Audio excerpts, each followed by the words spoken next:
on with your guy? Oh Lord.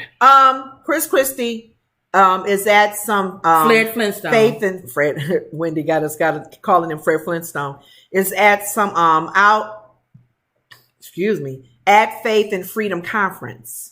Okay, the key word at Faith. It's a Faith and Freedom Conference. Trump shouldn't have been there. Let me say it again. Faith and Freedom Conference. So Christie has always made it clear. Yeah. I'm running because I want to make sure this man don't win. Right. Trump. I want to make sure that he gets what he deserves. Right. Because all the things he's put out there, the things he's done, he is not a good person. Right. But let's hear what Chris has to say in the video. Even though he was on his side till he got COVID. Look, you can change sides. Well, he got COVID and he was laying in the hospital bed and Trump didn't give two rats. People still don't like Chris Christie. Right. Well, we don't. I don't. But here we go. Chris Christie spoke at the Faith and Freedom Conference and got a lot of reaction. Take a look.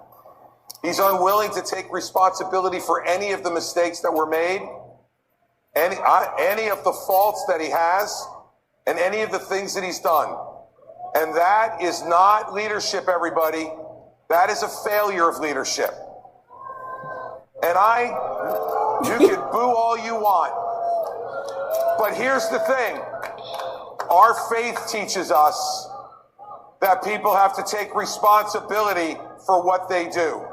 People have to stand up and take accountability for what they do. Half the room was clapping also. And so it was a real mixed bag. But look, I knew that's what was going to happen when I accepted the invitation. But I'm not changing my message and pandering to anybody. I'm going to tell the truth.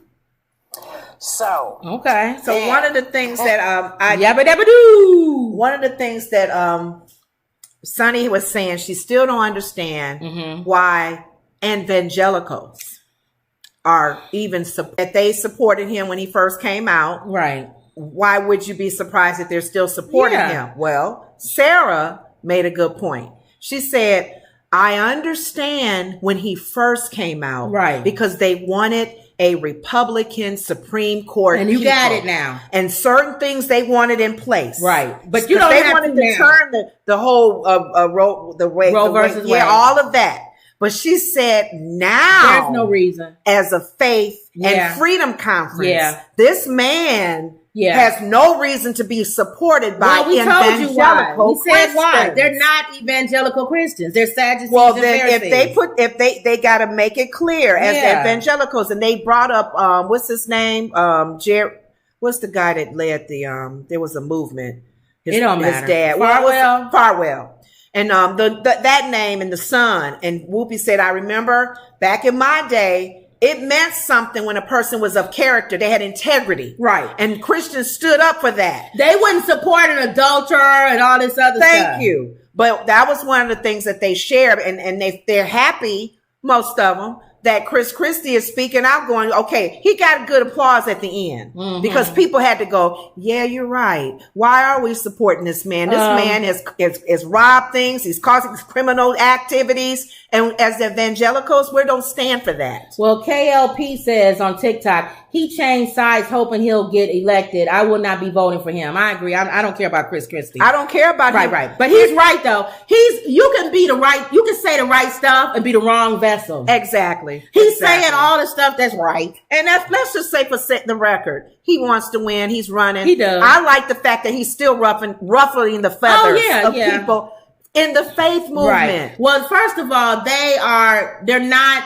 that's what I told you. They're Sadducees and Pharisees. No, but that's not true. They're religious. No, that's not true. You labeling all of the evangelicals who are supporting him are not megas. I'm saying the ones that make excuses for his behavior. Yeah. You are a Sadducee and a Pharisee. You do not have the love of Christ and you do not speak Christ because this man was convicted, civil of taking advantage of a woman. Mm-hmm. This man is now on trial for, I don't even know how many cases. He got more coming up. Gosh. Which lying and manipulating the system. If you make excuses for him, and I don't care what you or anybody else says, I'm saying it. You are not a true believer. You are a Sadducee and a Pharisee. Yeah, if you are supporting him. If you support him and you call out all the stuff that he's doing and says, I'm looking at the bigger picture. Right. I want to make sure that a pro-life judge stays in office, and I want to make sure that this stays in office, for and the this policies, for that umbrella. He's a horrible human being. But because of the party that he represents, I'm forced to vote for him. Yeah. That's a different story. Okay. I'm talking about people who make excuses for him. Well, that's what you shouldn't like him or anybody else that does that.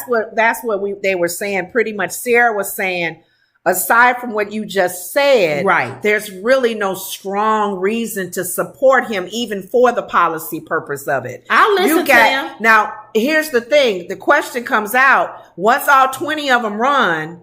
If he makes it as the main candidate, that's a discussion now they got to have. If you have 20 of them up there, bonehead Tim Scott, who's a Christian, mother Mike Pence, who's a Christian. DeSantis a Christian? I don't know what he is. I'm talking about the ones who are supposed to live their life, whatever. Okay. And you vote for Trump.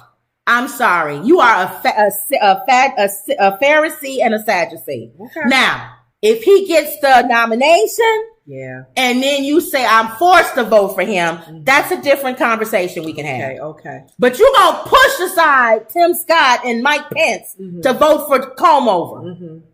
So no, you're a Pharisee and a Sadducee. So that's pretty much where we're at with Christie and the platform that he's taken.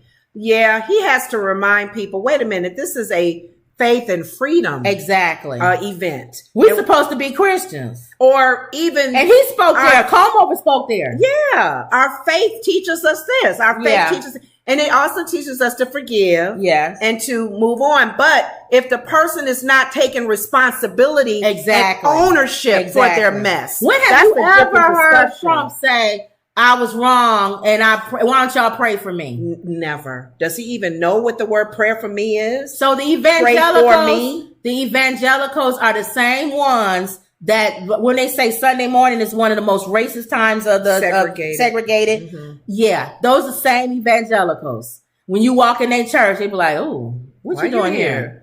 We only have a few token black people. We don't want a bunch of y'all in here." Thank you. So it's too many. Thank you. Those are Pharisees and Sadducees. That was it with that. All right. So we'll see what Fred Flintstone comes up with. Pharrell will